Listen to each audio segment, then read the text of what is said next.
দৃষ্টান্ত দিতে পারি যে আমি আমার রেসিডেন্সিয়াল এরিয়া অর্থাৎ আমি যেখানকার ভোটার আমার বুথ আর আমি যেখানে বিধায়ক এটা আলাদা। তো আমি কি বিধায়ক হিসেবে আমার বুথের থেকে বাইরে গিয়ে আমার বিধানসভায় ঘুরে বেড়াতে পারি? এটা কি বিধি? তাহলে ইনিও এই বুথের মধ্যে ঢোকার যদি চেষ্টা করেন তাহলে সেটা বিধি সম্মত নয়। সেই কারণে তাকে ঢুকতে দেয়নি প্রশাসন, এবং প্রশাসন যেটা করছে সেটা তো নির্বাচন কমিশনের নির্দেশেই করছে। তাহলে জানতে হবে যে কি আছে আমাদের। সুতরাং বোঝাই যাচ্ছে যে হার হচ্ছে চারিদিকে, শান্তিপূর্ণ নির্বাচন হচ্ছে, কোথাও গন্ডগোল করতে ইচ্ছে করলেও কোনো গন্ডগোল হয়নি। সুতরাং সেখানে দাঁড়িয়ে এই ধরনের কাজকর্ম যে হবে একটু সংবাদ মাধ্যমের মাঝে থাকার জন্য সেটা সবাই বুঝতে পারছে। আপনারা আপনি যে বলছেন যে শান্তিপূর্ণ ভোট হচ্ছে, সকালবেলা থেকে বিচ্ছিন্ন কয়েকটা ঘটনা ছাড়া বিশেষ কিছু ঘটে। বিজেপি বলছে যে এটা কমিশন এবং কেন্দ্রীয় বাহিনীর জয়, পঞ্চায়েত নির্বাচনের তো প্রথম দফা থেকেই অশান্তি শুরু হয়ে গেছে। এই সমস্ত ক্রেডিটটা তারা বলতে চাইছে যে কমিশন এবং কেন্দ্রীয় বাহিনী। আচ্ছা, শুধু কেন্দ্রীয় বাহিনী দিয়ে তাহলে ভোট হয়ে যেত, তাহলে তো আর প্রশাসনের দরকার ছিল না। রাজ্যগুলির প্রশাসনকে যে প্রয়োজন হয় নির্বাচন কমিশনের, কেন্দ্রীয় নির্বাচন কমিশনের, তাহলে তার কোনো মানে ছিল না, মানে হয় না। প্রশাসন ভালো করে কাজ করছে বলেই এই জায়গায় শান্তিপূর্ণ নির্বাচন হচ্ছে। আর আপনি বলছেন পঞ্চায়েতে গন্ডগোলের কথা, আমি আবারও বলছি পঞ্চায়েত নির্বাচনে এখানে কেন্দ্রীয় বাহিনী মোতায়েন হয়েছিল। তাহলে কি এই যে কথা যেটা বলছে বিজেপির পক্ষ থেকে সেটা পরস্পর বিরোধী হলো না? কিছুক্ষণ আগে বিজেপি রাজ্যসভা সাংসদ সমীর ভট্টাচার্য বলছেন যে কমিশনের অপেক্ষায় আমরা বসে থাকবো না, আমরা প্রতিরোধ করবো, তৃণমূলের ভাষায় আমরা জবাব দেব।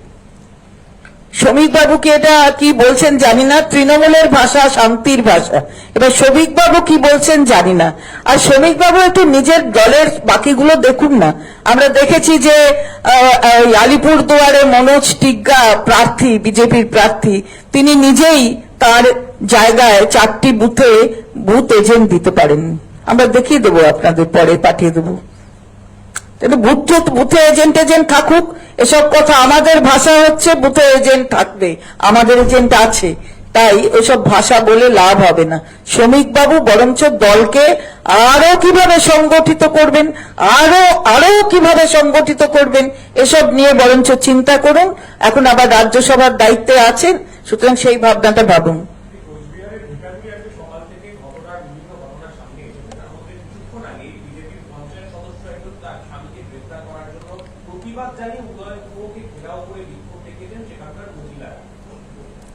কেউ কিছু বিক্ষোভ দেখাতেই পারে, কারুর প্ররোচনায় কিছু হয়েই থাকতে পারে। অনেক রকমের গন্ডগোল করবার অপচেষ্টা, সেই চেষ্টা ছিল, এ বিষয়ে তো কোনো সন্দেহ নেই। এবার খালি মুখটা দেখুন না। আপনি ভেটাগুড়িতে যে লোকসভা কেন্দ্রের মধ্যে পড়ে সেখানে যিনি ভারতীয় জনতা পার্টির প্রার্থী, তার সমস্ত অভিব্যক্তি, মুখের অভিব্যক্তি, বাকি সবকিছু দেখলে বোঝা যাবে যে হার হয়ে গেছে। আসলে জয়ের কোনো প্রশ্ন নেই, পরাজয় আর পরাজয়। ফলে অনেক কিছু এই প্রভোকেশন, প্ররোচনা এগুলো থাকবে। এইগুলো নিয়ে যথেষ্টভাবে ইলেকশন কমিশন, তারা তো আপনারাই বলছেন যে খুব ভালো কাজ করছে, তারা দেখবেন অভিযোগ যদি থাকে।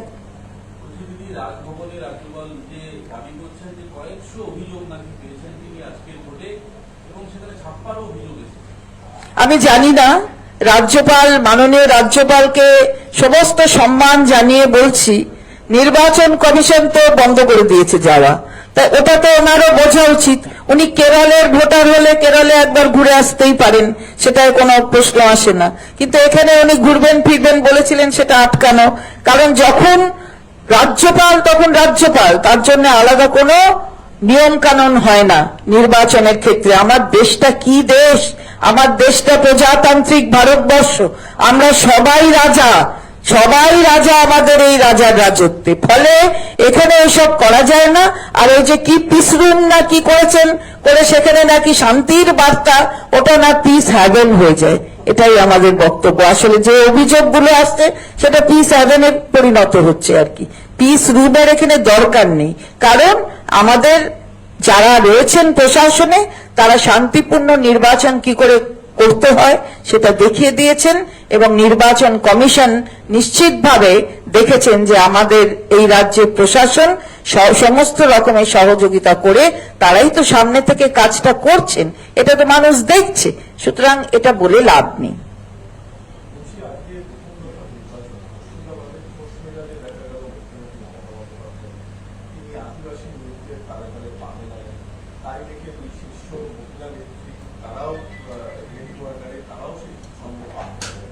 অনেকে বলছেন যে এটা কি আদিবাসী ভোট ব্যাংকের কাছে নিজেদের বার্তাকে তুলে ধরতেই এই পায়ে পায়ে পা মেলানো? ভোট ব্যাংকের প্রশ্ন নয়, গোটা সমাজটাই, অর্থাৎ বাংলার গোটা ভোটার মানে ভোটারের সংখ্যা পুরোটাই তো মানুষ। আসলে এখানে বাংলার মানুষ মমতা বন্দ্যোপাধ্যায়ের ওপর সমস্ত রকমের আস্থা রাখেন। আপনি যদি আদিবাসী কিংবা সংখ্যালঘু আলাদা আলাদা করে দিতে চান সেরকম ব্যাপার নয়। এবং দেখা গেছে যে আমাদের নেত্রী মমতা বন্দ্যোপাধ্যায় তিনি যেখানেই গেছেন এই যে বাংলার ঐতিহ্য, আদিবাসী মানে কি? আদিবাসী মানে যারা আদিকাল প্রথমে তাদের বসতি ছিল, তো তাদের সেই ঐতিহ্যকে যদি তিনি সামনে রেখে মানুষের কাছে আরো বেশি রাস্তাটাকে প্রশস্ত করেন, এই সংস্কৃতি এবং এই ঐতিহ্যের আরো বেশি বাড়বাড়ন্ত হোক সেটা যদি তিনি চান, তাহলে সেটাই তো মানুষের কাছে সবচেয়ে গ্রাহ্যযুক্ত একটা কাজ হয়। তাই সেই কারণে এখানে আমরা সবাই দেখেছি তিনি, আপনি বললেন খোশ মেজাজে, অবশ্যই খোশ মেজাজে। 3টে নির্বাচন হলো শান্তিপূর্ণ, জিতছি আমরা, সুতরাং খোশ মেজাজেই তো থাকবো আমরা, এ বিষয়ে কি সন্দেহ? হ্যাঁ, আমরা দেখেছি যে মাননীয় মুখ্যমন্ত্রী খুব ভালো বক্তৃতাও দিয়েছেন এবং আমরা সেটা শুনছিলাম।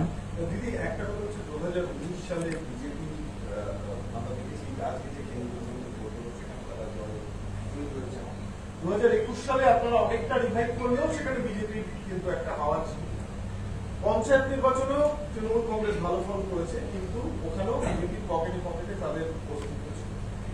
আজকে 3টে নির্বাচন থেকে আপনারা এত আত্মবিশ্বাসী, আপনারা শশীবাজা বললেন আমরা জিতছি, নিশ্চিতভাবে থাকছেন, আপনি বলছেন, কোথা থেকে কি ফিডব্যাক পাচ্ছেন যে জন্য তৃণমূল? যত দিন যাচ্ছে তত মানুষ বুঝতে পারছেন এই যে মিথ্যা প্রতিশ্রুতির বন্যা, এই যে শুধুমাত্র গ্যারেন্টি, এই গ্যারেন্টি মুখের গ্যারেন্টি, আসলে কাজের গ্যারেন্টি নয়। মানুষ যত বুঝতে পারছেন ততই মানুষ তাদের ব্যবধান বাড়াচ্ছেন, অর্থাৎ ওই ভারতীয় জনতা পার্টি নামক দলের সঙ্গে নিজেদের ব্যবধানটা বাড়াচ্ছেন। আর বাড়াচ্ছেন বলেই তাই আত্মবিশ্বাসী আরো বেশি হচ্ছে আমরা। তাই যতগুলো নির্বাচন পরপর হচ্ছে দেখবেন সেই নির্বাচনগুলোতে আরো ভালো ফল হচ্ছে। এই তো আপনি নিজেই বললেন জিজ্ঞাসার সময় যে আমরা 19 সালে যা করেছি তার থেকে 21-এ ভালো করেছি, তারপরে আবার 23-এ যখন পঞ্চায়েত হয়েছে তখনও আমরা ভালো করেছি, আর 24-এ যখন এই সংসদের নির্বাচন হচ্ছে আমরা আরো বেশি ভালো করব। সুতরাং যারা মানুষের জন্য কিছু করে না, বাংলাকে বঞ্চিত রাখে, নিজেদের স্বার্থ সিদ্ধির জন্য রাজনৈতিক কারণে তাদের বর্জন করছে বাংলা, এটা তারই প্রমাণ। বিজেপিও আত্মবিশ্বাসী বলছে 3টিই তাদের দখলে থাকবে। ওই আত্মবিশ্বাস আসলে মুখের কথা, আর কিছু নয়। তাদের সমস্ত চেহারা অভিব্যক্তি বলে দেবে 3টে আসনেই হারছে। দেখছেন না, বুথের এজেন্ট দিতে পারছে না, এর থেকে খারাপ আর কি হতে পারে?